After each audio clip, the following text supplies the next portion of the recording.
অখণ্ডমণ্ডলকারং ব্যাপ্তং যেন চরাচরম তৎপদং দর্শিতং যেন তস্मै শ্রী গুরবে নমঃ। আমরা ইস্কনের প্রতিষ্ঠাতা আচার্য কৃষ্ণ কৃপা শ্রীমূর্তি শ্রী অভয়চরণাবৃন্দ ভক্তি বেদান্ত স্বামী প্রভুপাদ কর্তৃক রচিত আরেকটি সুযোগ গল্পটি আপনাদের সামনে পাঠ করব। এই গ্রন্থটি আমরা প্রতিদিন একটি করে পর্বে আপনাদের সামনে পরিবেশিত করব। আমাদের সামাজিক জীবন এবং ভাগবত দুইয়ের যে সমন্বয় তা গল্পের মাধ্যমে প্রভুপাদ বুঝিয়েছেন। আমরা জানতে পারব অজামিল বলে এক ব্যক্তি ভয়ঙ্কর নিয়তির হাত থেকে কিভাবে নিষ্কৃতি পেয়েছিলেন এবং কিভাবে তিনি মৃত্যুকে জয় করবেন। মরণাপন্ন মানুষের অভিজ্ঞতার এক কাহিনী। যাই হোক, আমরা আজকের গল্প শুরু করব। প্রথম অধ্যায়, মানুষ ও পশুর মধ্যে পার্থক্য। কান্যকুব্জ নগরে অজামিল নামক এক ব্রাহ্মণ বাস করত। সে এক বেশ্যা দাসীকে বিবাহ করে। তার সঙ্গ প্রভাবে সমস্ত ব্রাহ্মণোচিত সদ্গুণ সে হারিয়েছিল। এই অধঃপতিত ব্রাহ্মণ অজামিল মানুষকে বন্দি করে, দুধ ক্রীড়ায় প্রবঞ্চনা করে অথবা সরাসরিভাবে লুণ্ঠন করে অন্যদের কষ্ট দিত। এইভাবে সে তার স্ত্রী পুত্রদের ভরণ পোষণ করার জন্য জীবিকা উপার্জন করত। এটি শ্রীমদ্ ভাগবত গীতাতে 6:21 আছে। কর্মফলের নিয়ম।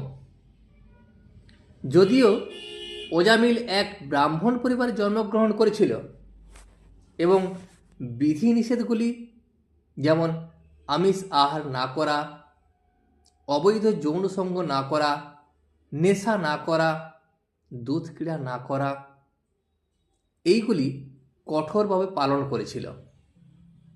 কিন্তু এক বেশ্যার সঙ্গ করার ফলে তিনি তার সমস্ত সদ্গুণগুলি হারিয়েছিল। যখন কেউ ধর্মের এই বিধিনিষেধগুলি পরিত্যাগ করেন তখন তিনি পাপ কার্যে লিপ্ত হন। এই বিধিনিষেধগুলি মনুষ্য জীবনকে এক আদর্শ স্তরে প্রতিষ্ঠিত করে। কিন্তু যদি আমরা সেগুলিকে পরিত্যাগ করি তাহলে মায়াগ্রস্ত জীবনে অধঃপতিত হই। পারমার্থিক জীবনে উন্নতি করতে হলে আমাদের এই বিধিনিষেধগুলি অনুশীলন করতেই হবে এবং পূর্বজন্মে এবং এই জন্মে সমস্ত পাপ কাজ থেকে মুক্ত হতে হবে।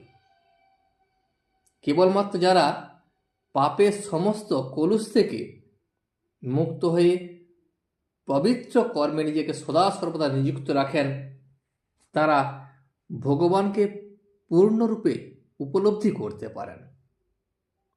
কিন্তু যে সমস্ত মানুষ পাপ কাজে লিপ্ত হয়ে দৈহিক সুখ এবং জাগতিক বন্ধুবান্ধব, সমাজ ও পরিবারের প্রতি বিশেষভাবে আসক্ত হয় তাদের পরমার্থিক উপলব্ধি সম্ভব নয়। নারী সঙ্গে অবৈধভাবে সঙ্গ করার ফলে ব্রাহ্মণোচিত সমস্ত সৎ গুণাবলী নষ্ট হয়। এক বেশ্যার সঙ্গে অবৈধভাবে সম্পর্ক স্থাপন করার ফলে ব্রাহ্মণ অজামিল ধর্মের সমস্ত বিধিনিষেধগুলি পরিত্যাগ করেছিল, যার ফলে তিনি এক প্রতারক এবং তস্কর রূপে পরিণত হয়েছিল। যিনি অসৎ কার্যে লিপ্ত হন তাকে দণ্ড দেওয়া অবশ্য কর্তব্য। তিনি রাজা অথবা সরকারের নিয়ম থেকে বাঁচতে পারেন, কিন্তু ভগবানের নিয়ম থেকে কখনো বাঁচতে পারেন না। জড়বাদীরা মনে করেন যে ভগবানের সঙ্গে প্রতারণাপূর্বক অসৎ কার্যে লিপ্ত হওয়ার ফলে তারা ইন্দ্রিয় তৃপ্তি সাধন করতে থাকবে। কিন্তু শাস্ত্রে উল্লেখ আছে যে এমন মানুষ অন্তিমে তাদের সুখের সঙ্গে প্রতারণা করে, কেননা তারা জানে না যে তাদের আরেকটা জড় শরীর গ্রহণ করতে হবে এবং সেই অনুযায়ী যন্ত্রণা ভোগ করতে হবে। ব্রাহ্মণ পরিবার থেকে জাত প্রত্যেক ব্যক্তির সত্যবাদী এবং আত্মসংযমী হওয়া উচিত। পারমার্থিক জীবন এবং তার ব্যবহারিক প্রয়োগ সম্বন্ধে অবগত হওয়া উচিত এবং শাস্ত্র সিদ্ধান্তে পূর্ণ শ্রদ্ধাবান হওয়া উচিত। যদি কেউ শাস্ত্র অনুশীলন না করে তবে তার অধঃপতন হয়। মহান মুনি এবং ঋষিরা হচ্ছেন এই জগতের পথপ্রদর্শক। তাদের বাণীকে শাস্ত্রের মধ্যে লিপিবদ্ধ করা হয়েছে, কিন্তু মূর্খ মানুষেরা শাস্ত্রের অপব্যাখ্যা করে এবং সাধারণ মানুষদের পথভ্রষ্ট করায়। বর্তমানে ভগবদ গীতাকে বিভিন্নভাবে ব্যাখ্যা করা হচ্ছে এবং নিরীহ মানুষ সেই তথাকথিত ব্যাখ্যাকে প্রামাণিক জ্ঞান বলে স্বীকার করছে। এক ব্যাখ্যাকার ভগবদ গীতা ব্যাখ্যা করে বলেছিলেন যে যুদ্ধক্ষেত্র কুরুক্ষেত্র হচ্ছে এই জড় শরীর এবং পঞ্চ পাণ্ডব হচ্ছেন শরীরের 5টি ইন্দ্রিয়, কিন্তু এটি যথার্থ জ্ঞান নয়। এই জ্ঞানকে উপলব্ধি না করে কিভাবে একজন ভগবদ গীতা ব্যাখ্যা করতে পারেন? এই প্রকার প্রচেষ্টা হচ্ছে নিরর্থক। ভগবান সম্বন্ধে তত্ত্বজ্ঞান উপলব্ধি করতে হবে।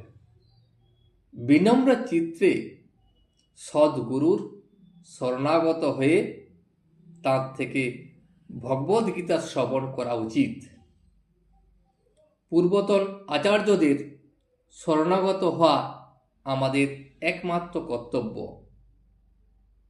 মনোধর্ম প্রসূত জল্পনা কল্পনা মাধ্যমে আমরা আমাদের ব্যাখ্যা উপস্থাপনা না করে পূর্বতন আচার্য প্রদত্ত সিদ্ধান্তকে গ্রহণ করা উচিত, কেননা এই হচ্ছে বৈদিক জ্ঞান লাভের উপায়।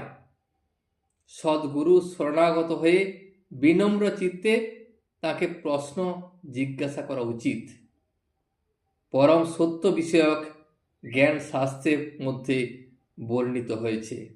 গুরু এবং সাধু সেই শাস্ত্রকে অনুমোদন করেছেন। তত্ত্বদ্রষ্টা সদ্গুরুর বাক্য গ্রহণ করা উচিত। শাস্ত্রের উপর ব্যাখ্যা করার কোনো প্রয়োজন নেই। শ্রীমদ্ ভাগবতে উল্লেখ করা হচ্ছে যে শ্রীকৃষ্ণ গোবর্ধন পর্বতকে এক হাতে তুলে ধরেছিলেন, ঠিক যেভাবে একটা শিশু মাটি থেকে একটা ব্যাঙের ছাতা তুলে। তিনি এই কাজটা এত সহজেই সম্পাদনা করেছিলেন, কিন্তু কিছু মানুষ তা বিশ্বাস করে না। যারা শ্রীমদ্ ভাগবতকে বিশ্বাস করে না তারা পরোক্ষভাবে তার অর্থ গ্রহণ করতে থাকে।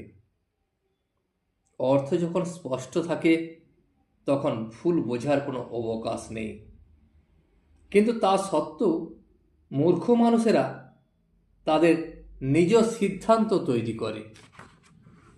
ভাষা যখন স্পষ্ট থাকে, ব্যাখ্যা করার তখন কি আবশ্যকতা আছে? ব্যাখ্যা করার মাধ্যমে তথাকথিত পণ্ডিত ও ধর্মবাদীরা বৈদিক সাহিত্যের বিশেষ ক্ষতি সাধন করেছেন। প্রকৃতপক্ষে কোনো আচার্য নিজেদের ইচ্ছা অনুযায়ী শাস্ত্রের ব্যাখ্যা করেন না, কিন্তু তথাকথিত আধুনিক পণ্ডিতেরা এবং নেতারা তা করে। তাই তার ফলে নিরীহ মানুষ জগতের সবচেয়ে নিন্দনীয় অবস্থায় অধঃপতিত হয়। জনসাধারণের কল্যাণের উদ্দেশ্যে সেই সব মূর্খ মানুষদের মুখোশ সকলের সামনে খুলে দেওয়া উচিত। তাই